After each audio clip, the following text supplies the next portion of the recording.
Assalamualaikum warahmatullahi wabarakatuh. Jumpa lagi dengan kelas seni budaya. Kali ini saya akan membahas tentang teater pada bab 7, langsung pada pembahasan soal halaman 70 tentang uji pengetahuan ya. Langsung pada soal nomor 1. Sebutkan 3 bentuk drama pada zaman Yunani kuno. Ada drama tragedi, drama komedi, dan satir. Tuliskan hasil karya Muhammad Yamin dalam bentuk teater. Salah satunya yaitu berjudul Kalau Dewi Tara Sudah Berkata dan Ken Arok. Nomor 3. Apa yang perlu diperhatikan dalam teknik tata panggung pementasan? Misalnya, merancang keluar masuk pemain. Itu juga cukup penting untuk diperhatikan. Atau mungkin anak-anak punya jawaban yang lain, silahkan. Mengapa konsep diperlukan dalam pementasan teater? Karena konsep memuat isi yang hendak disampaikan kepada penonton, sehingga sangat penting diperlukan dalam pementasan teater. Nomor 5, sebutkan ciri dari teater modern. A. Teater modern bertolak dari hasil karya sastra. Jadi awalnya karya sastra kemudian dipentaskan di atas panggung. B. Secara teknik, teater modern bersumber dari konsep teater barat. Jadi teknik-teknik yang ada dalam teater modern itu diambil dari teater barat, terutama dari Yunani. C. Teater modern diikat oleh teknik dari hukum dramatologi. Jadi ada hukum-hukum dramatologi yang sangat mengikat, berbeda dengan teater timur yang sangat cair ya. Jadi hukum-hukum tentang perteateran itu sangat diatur di dalam teater modern. D. Pertunjukan dilakukan di tempat khusus, yaitu bangunan yang memisahkan antara panggung pemain dan penonton. Jadi sangat ditata sedemikian rupa, ada space untuk pemain dan ada space untuk penonton. Tidak cair seperti teater timur ya. Jadi seperti yang kita lihat di panggung pertunjukan itu hampir mirip dengan bioskop, di mana ada kursi penonton dan di sisi depannya itu layar itu sebagai tempat untuk para pemain berteater. Itu konsep teater modern. E. Unsur cerita modern berkaitan dengan peristiwa sezaman. Jadi ceritanya modern, diambil dari kisah-kisah modern dengan cenderung mengangkat hal-hal yang sesuai dengan zamannya. Tapi ini tidak berlaku permanen ya, kadang-kadang juga teater modern pun mengangkat hal-hal cerita klasik para dewa-dewa dari Yunani kuno itu. F. Ungkapan bentuk teater sudah menggunakan idiom-idiom modern. Adanya intermezzo, sutradara, lagu, dan juga ditambah dengan peralatan modern. Misalnya biola, piano. Nah, inilah kenapa disebut modern, karena asalnya dari barat. Walau sebetulnya saya kurang setuju. Ya kan. Di sinilah kurikulum mengajarkan untuk teater modern di sini dianggap teater barat. Jadi yang menggunakan alat-alat musik klasik barat seperti piano, biola dan sebagainya itu dianggap sebagai ciri-ciri dari teater modern. G. Bahasa yang digunakan untuk dialog menggunakan bahasa Melayu pasar atau bahasa Indonesia. Itu yang membedakan antara teater tradisional seperti ludruk dan ketoprak yang menggunakan bahasa Jawa. Sedangkan untuk teater modern ini salah satu cirinya menggunakan bahasa Indonesia atau bahasa Melayu. H. Ada pegangan cerita tertulis berupa naskah teater. Nah, ini salah satu ciri dari teater modern tuh ada naskahnya. Sedangkan teater tradisional biasanya tidak menggunakan naskah, hanya cukup menggunakan alur yang kemudian para aktor itu berimprovisasi sedemikian rupa sesuai dengan alur yang ditetapkan. Sedangkan teater modern seluruh dialog sudah tertulis dalam naskah dan seorang pemain teater modern harus bisa menghidupkan keaktoran, memerankan apa yang sudah tertulis dalam naskah.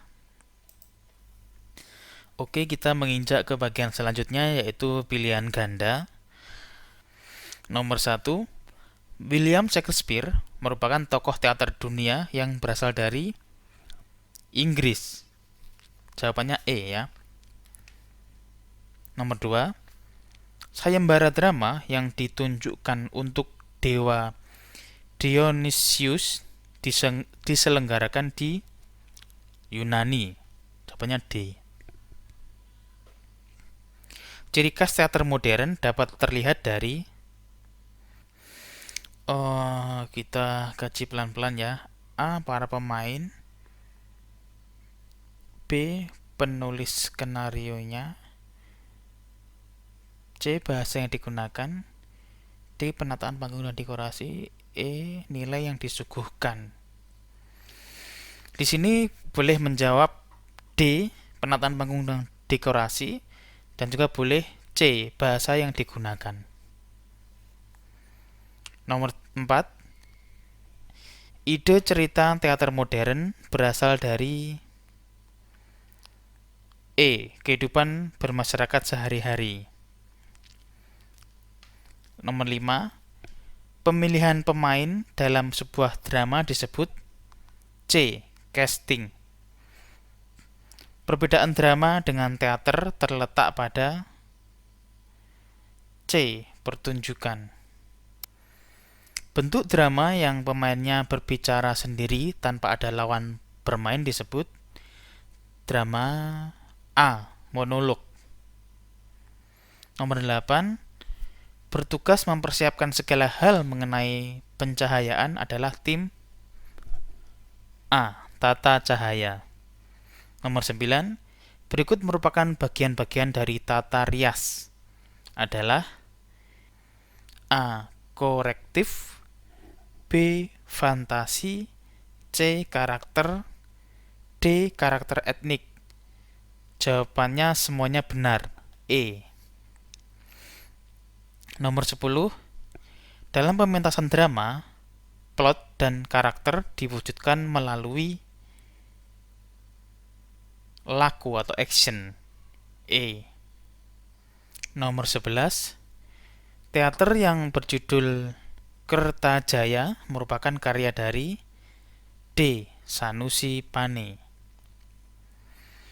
Nomor 12, untuk mendukung unsur pokok pertunjukan teater diperlukan unsur titik-titik yang memberikan keindahan dan mempertegas makna lakon. Jawabannya tata artistik. Diperlukan unsur tata artistik yang memberikan keindahan dan mempertegas makna lakon. Nomor 13, berikut unsur-unsur yang mendukung pementasan teater, kecuali kita kaji satu-satu. A. Tata lampu mendukung, tata busana mendukung, penonton mendukung, sutradara mendukung, kondisi cuaca. Ya, jawabannya kecuali E. Kondisi cuaca. Nomor 14, naskah drama Indonesia pertama adalah, ya ini hafalan ya, naskah drama Indonesia pertama. Jawabannya adalah Bebasari. Bebasari jawabannya C. Nomor 15. Seorang yang bertanggung jawab dalam membuat konsep pementasan teater adalah? Jawabannya C. Sutradara. Nomor 16. Mengubah watak karakter seseorang adalah fungsi watak karakter. E. Tata rias. 17. Karakter tokoh dalam teater bisa dikenali melalui B juga, tata rias. 18. Musik iringan yang digunakan pada pertunjukan teater tradisional ketoprak adalah A. Gamelan. Kegunaan tata lampu dan cahaya selain menerangi dan menyinari adalah membantu. Jawabannya A. Permainan lakon dalam melambangkan maksudnya dan memperkuat kejiwaan. Nomor 20. Produser pementasan teater memiliki standar tertentu yang tertera pada E. SOP. Kita menginjak ke bagian B. Jawablah pertanyaan-pertanyaan berikut di bawah ini dengan jelas dan tepat. Nomor 1. Sebutkan tokoh-tokoh teater dunia. Jawabannya A. William Shakespeare, B. Molière, C. Goethe atau panjangnya Johann Wolfgang von Goethe. Nomor 2. Tuliskan karya dari Sanusi Pane yang merupakan salah satu penulis naskah teater Indonesia yang tersohor. Tuliskan karya Sanusi Pane, yaitu ada yang berjudul Erlangga, Kertajaya, dan Sandi Kalaning Mojopait. Nomor 3. Sebutkan bentuk-bentuk panggung dalam pementasan teater. Ada panggung biasa, yaitu proscenium. Ada panggung terbuka, dan juga ada panggung arena. Nomor 4. Apa tujuan diadakannya gladi kotor dan gladi bersih dalam sebuah pementasan teater? Tujuannya agar pementasan teater dapat berjalan dengan lancar dan sukses, mengurangi kesalahan-kesalahan teknis ya. Nomor 5. Jelaskan fungsi tata lampu dalam sebuah pertunjukan teater. Fungsi tata lampu adalah sebagai penerangan panggung dan untuk membentuk dan mendukung suasana sesuai dengan tuntutan naskah. Sekalian kita bahas tentang remedialnya. Sebutkan contoh naskah teater karya tokoh teater Indonesia. Apa saja? Bebasari, karya dari Rustam Effendi. Erlangga dan Kertajaya, karya Sanusi Pane. Dan juga masih banyak yang lainnya ya.